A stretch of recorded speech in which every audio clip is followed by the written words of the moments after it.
जय हिंद साथियों। यूनेस्को ने दी भारत को एक नई सौगात, एक नया उपहार।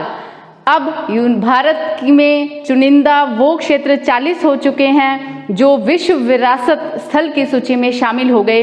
तो आइए बात करते हैं यूनेस्को पर।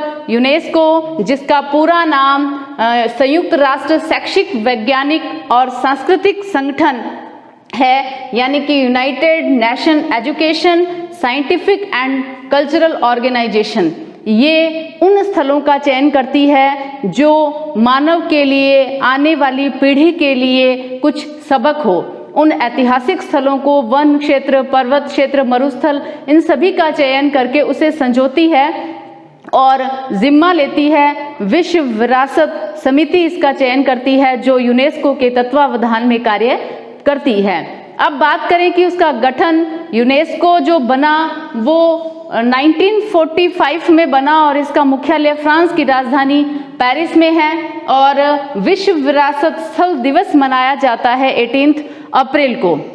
अब बात करें कि भारत में इसकी शुरुआत कब से हुई, पहला स्थल कौन सा चुना गया, तो सबसे पहला अजंता, जो महाराष्ट्र में औरंगाबाद में स्थित बौद्ध गुफाएं हैं, बौद्ध मंदिर है, इन्हें वर्ल्ड हेरिटेज में चुना गया सबसे पहले 1983 में। और इसी के साथ साथ आगरा में जो ताजमहल है उसे भी 1983 में वर्ल्ड हेरिटेज प्लेस के रूप में उसे चुना गया।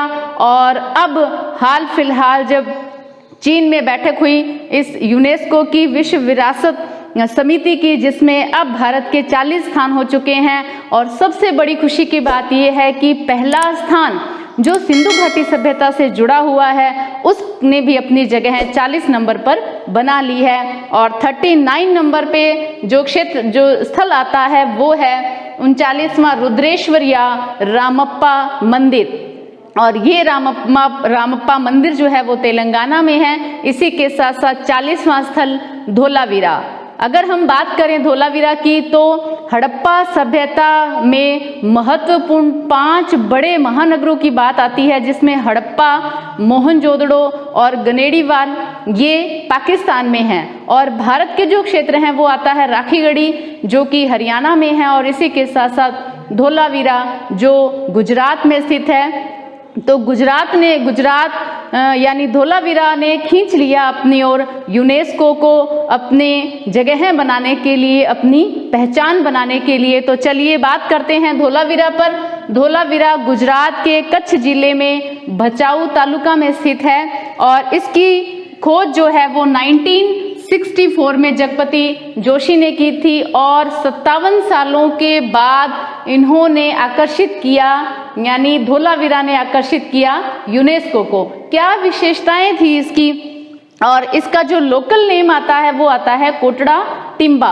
अब कौन कौन सी यहाँ विशेषताएं रही, पुरातात्विक खोजें रही, तो महत्वपूर्ण बात यह आती है कि धोलावीरा एक व्यापारिक केंद्र माना गया। ये माना गया कि व्यापारियों का मुख्य स्थल था। यहाँ ओमान के साथ व्यापार होता था, जिसके साथ साथ अंतर्राष्ट्रीय और अंतर्देशीय व्यापार होने का भी उल्लेख मिलता है। और इसी के साथ साथ ये माना गया कि 5000 वर्ष प्राचीन विश्व का सबसे व्यस्तम महानगर बताया गया इसको। इसकी आबादी बहुत अधिक थी और वर्तमान में उत्तर में मनहर और दक्षिण में मनसर झरनों के बीच में ये स्थल जो है वो बसा हुआ है। और इसी के साथ साथ इसकी महत्वपूर्ण या मुख्य जो विशेषता है वो ये है कि हड़प्पा सभ्यता के सभी स्थल केवल 2 भागों में बटे हुए हैं, पश्चिम और पूर्वी भाग में। लेकिन धोलावीरा की एक विशेषता ये रही है कि ये 3 भागों में बटा हुआ है, जिसमें पश्चिम का जो भाग है वो कहलाता है दुर्ग टीला। और इसके बाद दूसरा आता है एक मध्यम टीला है, जिसमें ये माना गया व्यापारी वर्ग के रहने के लिए ये निवास स्थान थे। और तीसरा जो आता है वो है पूर्वी टीला, जिसमें जन सामान्य के लोग निवास करते थे। इसी के साथ साथ जलाशयों की श्रृंखला यहाँ मिली है, बहुत अधिक संख्या में जलाशय और स्टेडियम। और इसी के साथ साथ धोलावीरा का जो दुर्ग है उसके दरवाजे पर एक दक्ष अक्षरों में, बड़े बड़े अक्षरों में लिखा हुआ लेख मिला है। और ये माना गया कि ये साइन बोर्ड था। उस पर क्या लिखा हुआ है इस के बारे में नहीं जानकारी है, क्योंकि सिंधु लिपि को अभी तक पढ़ा नहीं जा सका है। तो साइन बोर्ड अभी तक सिंधु घाटी सभ्यता में किसी दूसरे स्थान पर देखने को नहीं मिलता। ये अपने आप में एक महत्वपूर्ण विशेषता धोलावीरा की रही है।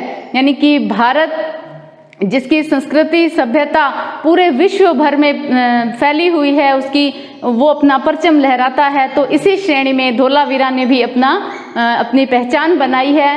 तो बने रहे हमारे साथ दोस्तों अगले वीडियो के साथ में। जय हिंद, जय भारत।